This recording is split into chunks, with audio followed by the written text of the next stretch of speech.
as you become more successful and the meaning of money starts to slip away, and the things that become more apparent are our contribution and legacy, because those are the things that really, really make you feel good about yourself. At least they do for me. Welcome to Men of Abundance, the podcast for those looking to level up their lives by hanging out with some of the greatest leaders and established professionals in our community, living a life of integrity, honor, and the abundance mentality.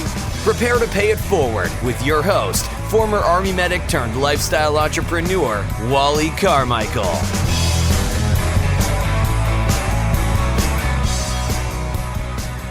What's up, Men of Abundance? I am Wally Carmichael, your founder and host of the Men of Abundance podcast, the Pay It Forward community, proving to you that you can, in fact, live a life of abundance in family, faith, finances, and fitness on your way to having more. It is a journey. It is not an overnight success story, but it is absolutely 100% possible. I am living proof of this, and many of the guests that I have conversations with are also living proof, or at least on their journey to living a life of abundance and prosperity and paying it forward in their community, and in some cases around the world. I am very honored that you would be here listening to these conversations and listening to my voice and tuning in to Men of Abundance, and especially for those of you who are enjoying it to the point to where you're willing and excited to share it with others. One of the biggest ways to live a life of abundance is to give, pay it forward. If you want more love in your life, give more love. If you want more patience, give more patience. If you want more knowledge, then share the knowledge that you currently have, and others will share their knowledge with you. You want more money? Then yes, give more money. But here's the trick. Don't do it with the expectation to get any of that in return. Do it unconditionally. Do it from your heart. Do it because you know it's right.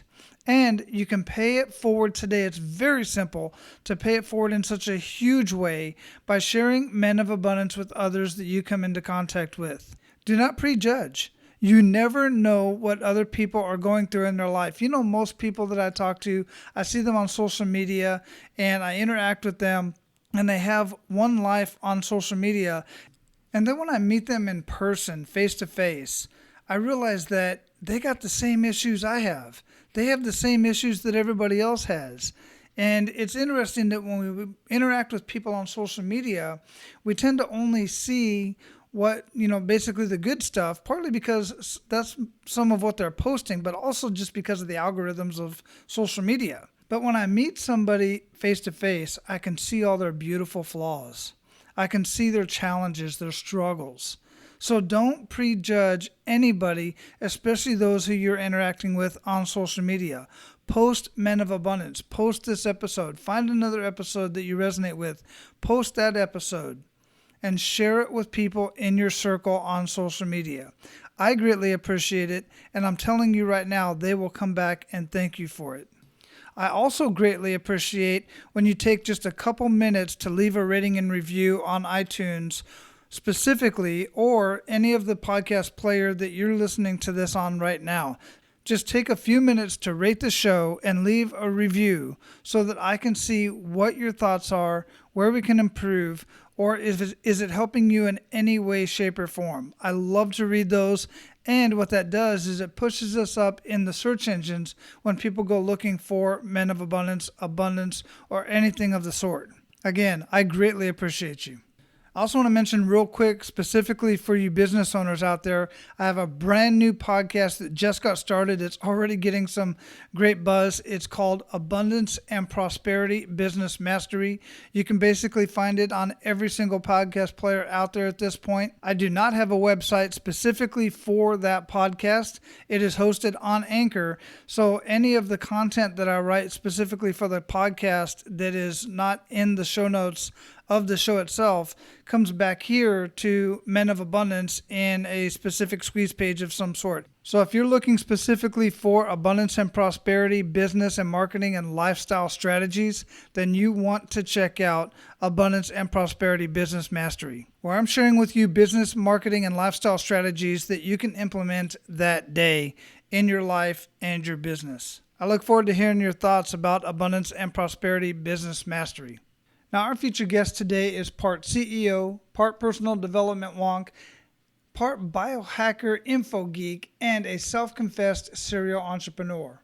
While his favorite book list contains many success-oriented and personal development classics, the traditional definition of achieving success, for instance, making a lot of money, is not what inspires today's featured guest.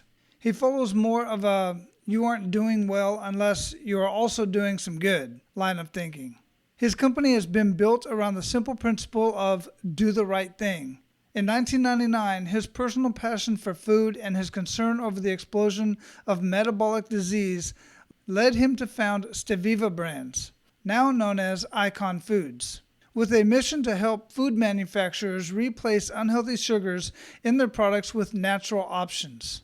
With 20 years and research and development work, he has helped hundreds of manufacturers improve the quality of their products. In recent years, his passion for food and optimal health have intersected with his embrace of a ketogenic diet. Men of Abundance, it is my pleasure to introduce you to Thom King. Thom, welcome to Men of Abundance, brother. How you doing? I'm doing well. Thanks for having me, Wally. This is it's a huge honor for me to be hosted by you, and I'm looking forward to diving into this Men of Abundance podcast. That's awesome. I appreciate it. Where are you at in the world? I'm in Portland, Oregon right now. Sunny Portland, Oregon. Actually, not so sunny. Well, that's funny because I'm in sunny Tampa, Florida, but today it's a little overcast, so not super sunny today, but still a beautiful day. Nice. Absolutely. Every day. Excellent. So we were talking a little bit pre-show and getting acquainted and everything, but before we get too much into our conversation, which I know is just going to be freaking amazing, I like to start out with an attitude of gratitude, man. What do you have to be grateful for today? Oh, man. You know what? I get up every morning, and the first thing I do is journal. So, and that's that is the biggest, I think that's the sort of sets the stage for my morning. And a big part of that journaling is what am I grateful for? And so, really, I was grateful this morning for a quiet time to reflect and write. I'm grateful for my businesses and the lifestyle that they afford me, and each tenant and each customer and each client and each employee that has helped me build my business. I'm grateful for my family and the love and the unconditional support that they give me. So I have a lot to be grateful for. That's pretty amazing. What does journaling do for you throughout your day, or even in general in your day-to-day activities? Well, I think that what it does is it really breaks down my intention. So, I usually, I'm pretty structured about my journaling, and it evolves, every couple months, I'll make a shift. So I usually ask myself some questions to get it started. And the first question I ask myself is, how do I feel? So it helps me get in touch with my body. It helps me get in touch with what's going on inside of my head. And the next question I ask myself is how I practiced restraint. Restraint to me is very important. I try to, follow the writings of the Stoics, and it really puts me in more of a Stoic mindset of being able to show restraint and to be committed to constant and never-ending improvement. And then the next question I ask myself is, how am I going to improve today? So what it does is it sort of sets a structure, or sets the framework for how I want my day to manifest. And then I also journal about my purpose. What is my purpose? Why am I here? I think that unless a person is able to define their why, why am I here and why am I doing this, you don't have a clear path. So I always part of my journaling process deal with my why, which is I'm here to contribute. I'm here to share. I'm here to be generous with my listening, and my enthusiasm, and my ideas and knowledge that will help other people be able to grow. So and then I end my journaling process with an affirmation, and it's usually a breathing affirmation. With every inhale, I attract abundance, prosperity, clarity, wisdom, sobriety, And then, the things that I lovingly release are negative thoughts, bad habits, people, and circumstances that no longer serve my higher purpose of legacy and contribution. That's awesome. There's a few things that I do throughout my day, throughout the week, and I do what I can to stay as consistent as possible. But there's a few things that when I do them regularly, so many things just seem to come together more often in my life, and journaling is one of them. And my attitude of gratitude. I wake up every morning, almost every morning, with an attitude of gratitude, and actively have gratitude for somebody or something in my life. And when that starts to fall to the wayside, and I kind of back off on doing some of that, things just don't go as well as and I've just noticed this because I've been doing it for so long. I can just say unequivocally, there's nothing that makes my day better than prayer, journaling, and having an attitude of gratitude. Yeah, I think that's super important. I think that creates the foundation, the foundation of your day. And like, if you have a strong foundation underneath you, it's just going to make you a pillar of strength. Yeah, absolutely. So we talked a little bit about, I shared your bio and everything, and a little bit about what you got going on, but that's all professional stuff. Here on Men of Abundance, we like to get to know the man behind the abundance. So if you would, how would you describe yourself? A work in progress. So it's like, I think that the way that I perceive myself is probably not in alignment with how other people perceive me. So, I mean, I'm the CEO of, my own company. We're fairly successful, but I still don't see myself that way 100%. So, and I'm not sure where that's coming from, that struggle. Like, I talk to a lot of other executives that, suffer from, this sort of fraud syndrome. They don't think that they're qualified for what they do. And, and I think it sort of permeates the industry. I think people that have a certain level of awareness can touch that. And I think that if you can touch it, you can find the place where it comes from. It goes a long way to dealing with it or vanquishing it. So I would say that I try to come from a space of kindness and abundance and gratitude. Sometimes I don't, but I work on it. So I would say that I'm just like everybody else, a work in progress. Aren't we all? Yeah. And what you're talking about, that, I think you said fraud syndrome. I refer to it as the imposter syndrome. Oh, yeah. And it's just a term I've heard and used over the years because I felt it. When I started doing the podcasting, and all I did, the reason why I started this podcast, condensed version, is to gather stories from other amazing people living a life of abundance and somehow paying it forward, and who would share that kick in the gut moment with me, with the listeners, which we're going to get to yours here in just a minute. But over the course of time, people started asking me to coach, and I was like, well, I am living an amazing life of abundance, but I don't know that I'd be able to coach in doing something like that, right? So it was like, who am I to share that with somebody else? And because I take that kind of stuff very seriously. If somebody asks me for, to come into their family, and not physically, but, technically I'm coming in to basically manipulate or completely screw up their family. You know what I'm saying? I don't know. So I take that very seriously. And imposter syndrome is a real thing when it comes to writing a book, or, being an adult. Right. And being a CEO of a company. It's like, is this really, that's what I do now? Yeah. I mean, I suffer from it all the time, but I think that, I try to also sort of shift my mindset. And I think that if you aren't suffering from imposter syndrome, you're not pushing yourself. So if you feel super comfortable and you don't feel like an imposter, I would say get out of your comfort zone and get comfortable with being uncomfortable. because I don't think that the imposter syndrome is unhealthy. I think it's a sign of somebody reaching, further than they've reached before. So I don't know. That's a different way of framing it for me that feels much better.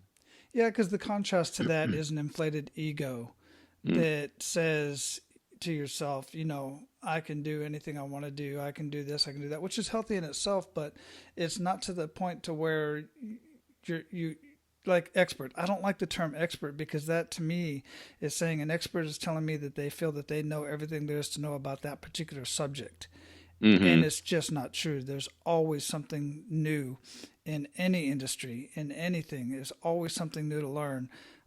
Especially, I've had this conversation recently. I was just at Podfest Expo this weekend over in Orlando, and I'm talking to millennials, and I'll be 50 in May, and I'm talking to these younger kids, and I'm just blown away with their thought process and their hmm work ethics, completely contrary to what some mainstream folks might say about that particular generation. But I've got so much to learn from them. It's just unbelievable, and they've got much to learn from me, and they're humble in that as well. Hmm. Wow, that's fantastic. Yeah, I think so. I'm telling you, I talked to Yeah. so many. I met at least no less than 100 new people in the podcasting and YouTube space, and all on so many different subjects. It hmm just blows my mind, the intelligence of people across the board. Yeah. So, do you mind if I ask you a question? So, so when you were at this at this conference, I mean, so you were talking to a lot of millennials, and millennials seem to have a reputation of not being hard workers and being snowflakes and stuff like that.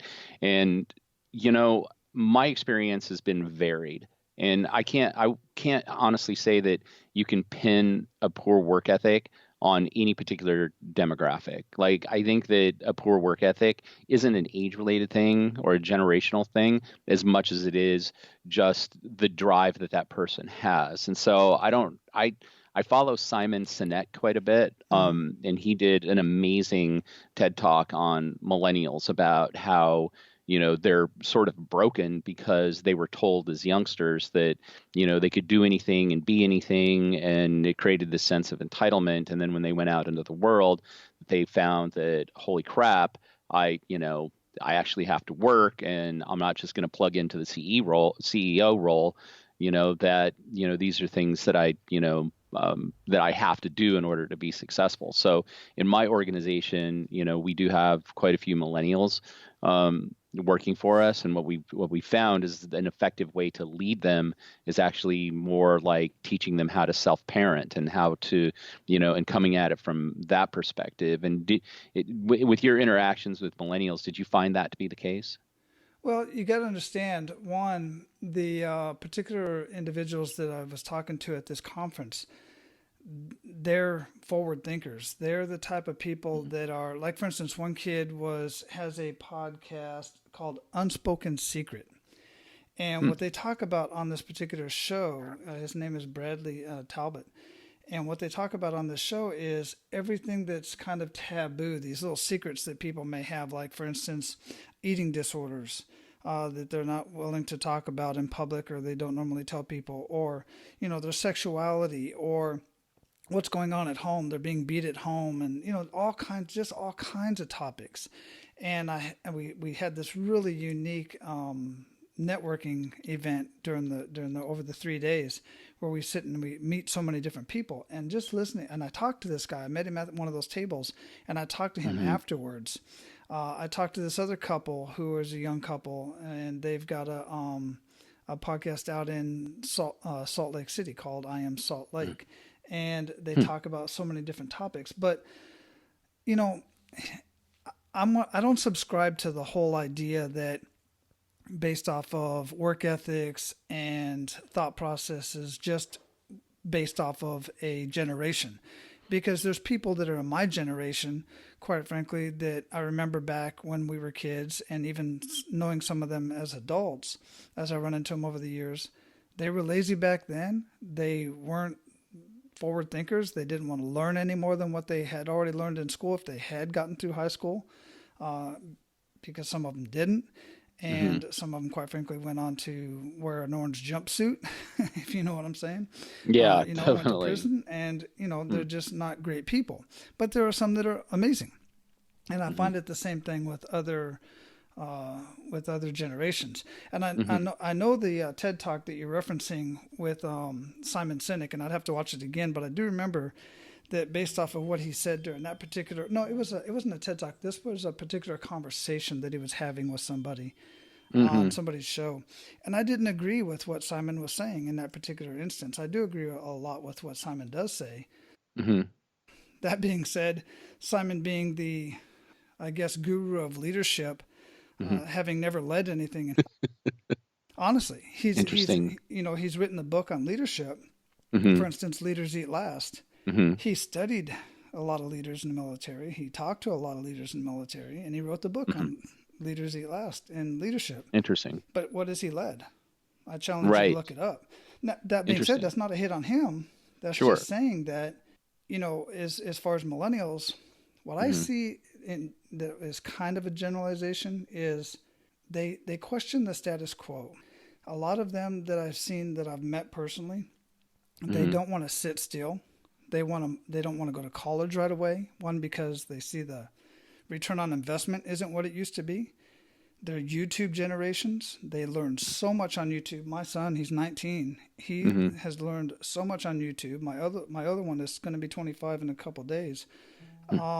He taught himself how to play guitar very well on YouTube. Wow. Never had a lesson. So they're a YouTube generation, and that's where they get a lot of their knowledge and their information, and they run with that. They go act upon it, which I think is really cool. So yeah, it's just, I don't like the overall generalizations, but sure, that's just kind of what I see. Does that answer your question? Yeah, it totally does. And yeah, I also draw inspiration though from Jocko Willink. Oh yeah. Which I listen to every single day. So like when I'm in the gym working out, I'll listen to his podcasts, I'll listen to his recordings. I'm sort of addicted to that because I think that, I think Jocko really has been able to define, like what leadership, courage, and valor, and how you actually obtain those is through discipline. So that's another one that sort of, I thought that might resonate with you. No, it does. Absolutely. I dig Jocko quite a bit. And I've watched his YouTube and I listened to his podcast as well.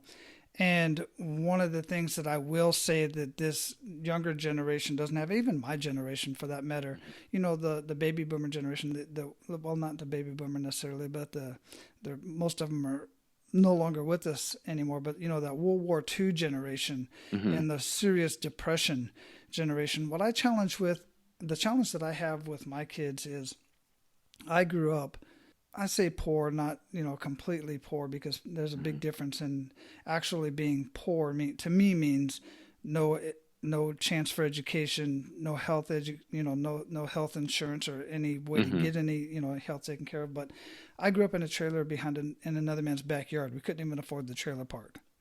And I had adversities growing up that my kids will never experience.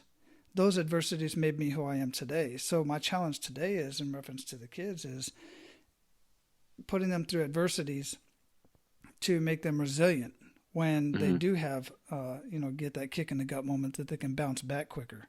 Right. Yeah, definitely. I mean, and for me, I've found that adversity and pain have been my greatest allies. So like when I look at situations, because I didn't grow up with money either, and it was tough. It was tough when I was a kid. But, when I look at those adversities and, sometimes like I look back on situations that I've been in before, like when I got divorced and how much money it ended up costing me and the pain and frustration, I look back on that sometimes and reflect and think, wow, I wished I would have never met this person. But then almost immediately I'm like, yeah, but if you didn't meet that person, you wouldn't be exactly where you are in this moment, and you wouldn't be who you are. And so I think that just takes me right back to an attitude of gratitude, like Mm-hmm. being grateful for, every experience, both good and bad, that has just brought you right, right here, right now. Yeah, absolutely, absolutely. And speaking of adversity, we're going to get into that kick in the gut moment, so you can share a little bit more in that regard. So if you would, share that kick in the gut moment with us that really took you to your knees and make us feel that. I would say that the kick in the gut moment for me was when I started my business in 1999, and I moved to Portland, and I had sold my house, and really used every single penny that I had to grow this business, and it wasn't taking off at the level that I needed it to take off at. Like, I wasn't covering my bills, and every single bank that I went to, and and then I had venture capitalists wanting to take 50% of my business for not enough money to keep me going even. So I was at a super desperate point, and my father and I, have always, well, had a fairly contentious relationship. Like, he was pretty hard on me. And so it was my last ditch effort to not fold up shop. I had to actually call him and ask him to loan me some money so I wouldn't end up losing my home, and, could keep my business going.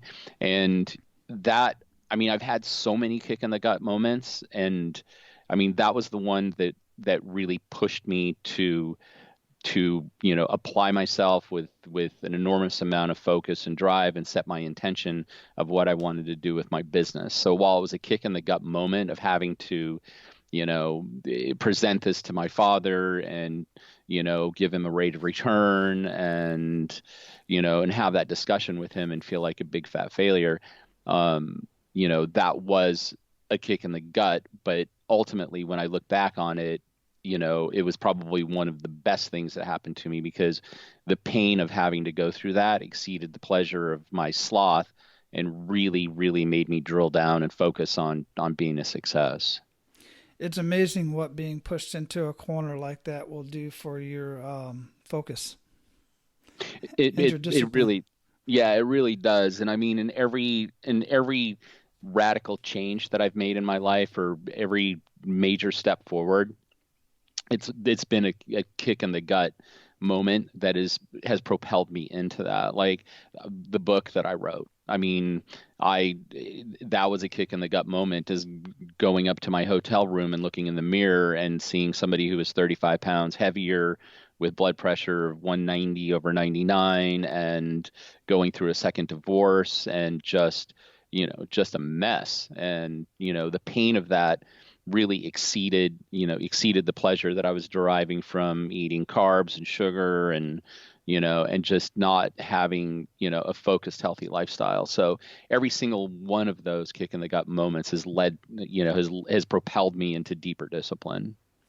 Yeah, and basically two things really push human beings to take action, and one is either moving away from pain or moving towards pleasure. And generally, moving away from pain is a little bit more motivating than moving toward pleasure. That's why people get comfortable. So many people sit back on their laurels and say, "Hey, everything's cool. I got a good job. The bills are paid. I'm living paycheck to paycheck, but I'm not behind." And then as soon as one little thing changes, the refrigerator goes out, or you need a new transmission for the car, then you're upside down, Mhm. or you lose your job, and then you got to push again to move away from pain. And what I've found has helped me, and guys, I'm bringing this up only because I see so many people that are in that situation, and I was for many years as well, where I just decided, while I'm in this season of pleasure and this season of comfort, I'm going to push harder, and I'm going to keep pushing, so that I have a reserve, so that I don't have to worry about stuff like that happening to me. What are your thoughts on that, Tom? Well, I agree 100% with everything that you say. It's my firm belief that pain and pleasure are the only two things that really drive human beings. Mm-hmm. Like, they're going to seek out pleasure, and they're going to avoid pain. And I think that if people get too comfortable and they're not experiencing any pain, the pain is ahead of them. And that would be the pain of regret. So when you look back on the time that you wasted and, the time when you could have really stepped up your game and now you're in this position. So, I mean, ultimately, people are always going to have to face some sort of pain. If you want to prolong it, that's up to you. My attitude is if you see something painful, you walk into it. You walk into it and you see exactly, what the lesson and the growth experience is going to be. Yeah, and one of the things that I mentioned in your bio that kind of touches on this, because you definitely did push forward, and you got a book out, which isn't always easy to do. It's easier for some, but not for others. But you stated, and there's a quote that said, "You aren't doing well, and unless you're also doing some good." What does that mean to you? Well, I mean, I think that's sort of a testament to how I was raised, and that I was raised in sort of a pay it forward type mentality. And I think that, I mean, as you become more successful and the meaning of money starts to slip away, and the things that become more apparent are our contribution and legacy, because those are the things that really, really make you feel good about yourself. At least they do for me. And life is super temporary. Like, it goes by super fast. And, you can be somebody who's greedy, who, isn't doing good in the world. You could still do well, meaning you're going to be sitting on top of a big stack of money. But at the end, we end up in the same place. And so we are basically the sum of our experiences and the sum of our actions. And if you're not doing good in the world, if you're not bringing good things to the world, if you're not, coming to, if you're not doing business from a space of contribution and, and loving kindness, then you're just going to be sitting on a big, huge stack of money with no purpose whatsoever. And that causes me pain thinking about that, because that's suffering. If all you have to show for it is a big stack of money and you haven't made any contribution, you got no legacy behind you, what are you going to do with that money when you're gone? Nothing. It's worthless. So yeah, that's what doing well while doing good means to me. Right. And see, that's exactly why I knew I wanted to have this conversation with you for Men of Abundance, because success is not about money. Living a life of abundance is not about money. Don't get me wrong, guys. You all know this. I love the feeling. I love the rush. I love the strategies behind adding value to somebody else's life in one way or another and getting duly compensated for that. I enjoy that. But it's the adding value to other people's lives and then being able to use those resources to further grow the community and further help other people. Because let's face it, the feeling of helping somebody, being helped and helping somebody else, is the same feeling. It feels amazing on both sides. And for me personally, the more I do that, the more that comes into my life, because I do it unconditionally. And I just really enjoyed reading that about you, that, about success not being about money, because a lot of the books that are written out there, it's funny because you take them for face value, like Think and Grow Rich, The Millionaire Next Door, all these different books that, they all have money in the title. And Beach Life and all this other kind of stuff. But when you really read those books 2 or 3 times, you'll realize that the success isn't the money. The success is the journey and the fulfillment when you get to the end. Yeah, absolutely. And I also think that it's recognizing abundance, because money has nothing to do with abundance. Abundance is sort of a state of mind. Like, right. There's abundant air, there's abundant food, there's abundant love. I mean, I think coming to the world from a place of scarcity, that's the definition of poverty. Like, you could have plenty of cash, but still be suffering, from poverty and a scarcity mentality, because, they say that the only people that think about money more than the poor are the rich. And if you're constantly thinking about your money and somebody stealing, or losing it, and you have to have more, that's coming at it from a place of scarcity. And if you can break that bond and look at the world from through eyes of prosperity, I think that makes a big shift that can create a lot of sort of inner peace in a person. Yeah, I totally agree. And the scarcity mindset and it's this mindset about sticking with the whole money theme and the filthy rich and all this kind of stuff. It's the when we watch people like Kardashians on the surface, and I say on the surface because I know people that follow the Kardashians very, very closely, and some have actually had a conversation with Kim and some of the other folks in that family, and they're not really what is portrayed on TV. That's why I just say on the surface, but I don't want to get into all that. The point is this: they're like 2% of the population that you see that's out there, that's amongst the A-listers, if you will, where most of the wealth in our country, in the United States anyway, and in the free world, they're the people right next door that you would have no idea that they have that kind of resources. That and I say resources because it's not just the money, it's the connections that they have. They're the type of people that when you share something with them that you want to do, they'll go, I'm going to introduce you to somebody. And it's like, bam, done. Because they have the resources, not just money, but the connections and the relationships. Yeah, definitely. Yeah, and connections and relationships are critical. Absolutely. Nice. So, brother, we are at the point where we're going to pay it forward to our abundant leaders. You ready to do that? Let's pay this forward. Excellent. So share 1 to 3 actionable steps that men of abundance can take today. Wake up in the morning with an attitude of gratitude, think it and ink it, meaning journal. Number 2 is always be grateful for your situation, no matter what the situation is, because there will be something better on the other side of it. And always come from a space of loving kindness, contribution, and generosity. Excellent. You already mentioned a few rituals, which obviously is journaling and some others, but what are some other rituals that make the biggest impact in your life? Probably what I call my hour of power. I sort of stole that from Tony Robbins, but I've just really built on that. So when I get up in the morning, the first thing I do, get a cup of coffee, start journaling. I go from journaling to a run, and then from a run to a workout.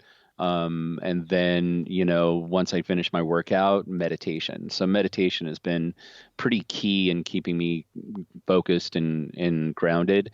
And so I start every single day that way. And I also am a big subscriber to going to bed super early. So last night I went to bed at 8:37, and then I try to wake up at before 4:30. And that's when I start my day, because you're going to have at least a good 4-hour period to actually define what you want to get done that day. Yeah, absolutely. I'm a morning person. My brain shuts down. It starts shutting down about 7, 8-ish, but by 9 o'clock, you'd think I'm intoxicated and haven't had a drink all day.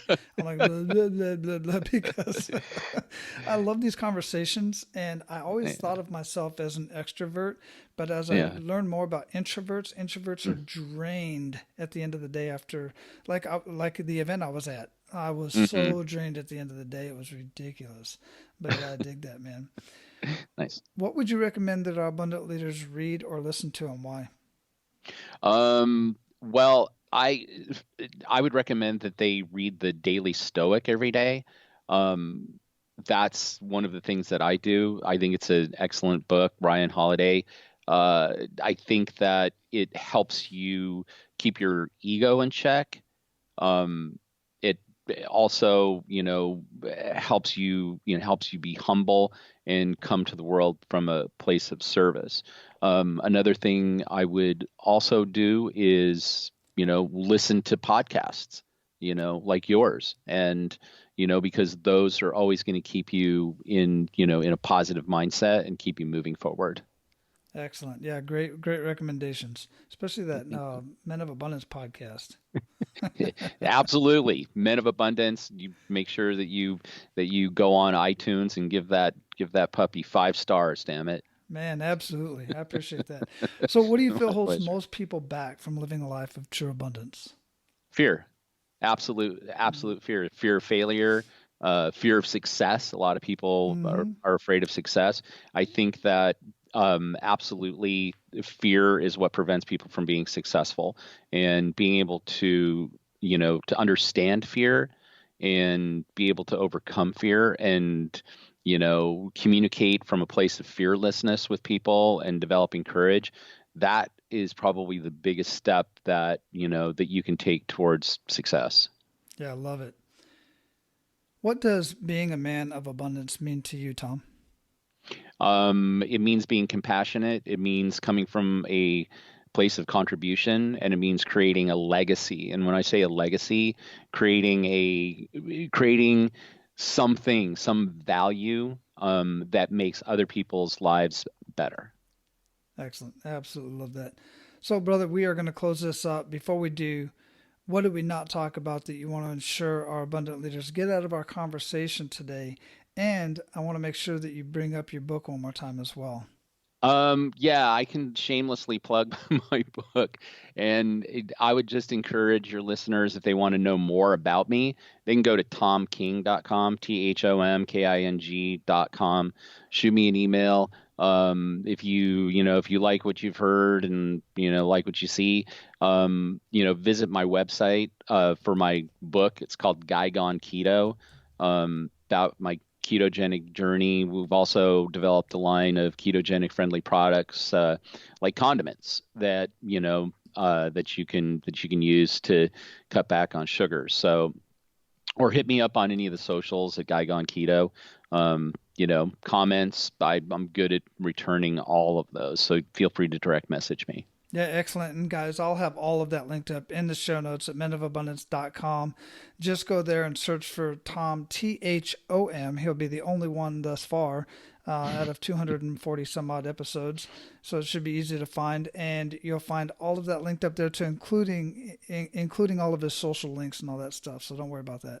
Writing all that Nice. stuff down. Absolutely, man. So, brother, it's been a great conversation. I knew it would be. I Wow. have to thank and give a shout out to Delicia Williams at Expert Bookers for connecting the two of us. Yeah. She's been amazing so far, and I just want to thank her for that. And brother, just go out, live your life of abundance, man, and keep paying it forward. Well, thank you so much, Wally. I really, really appreciate you hosting me on your podcast. The questions you asked were absolutely thought-provoking. So, yeah, keep on doing what you're doing. You're doing good. Yeah, I appreciate that, man. Have a good day. You too. All right, so your action steps for today are to take inventory of the pain in your life and face the pain.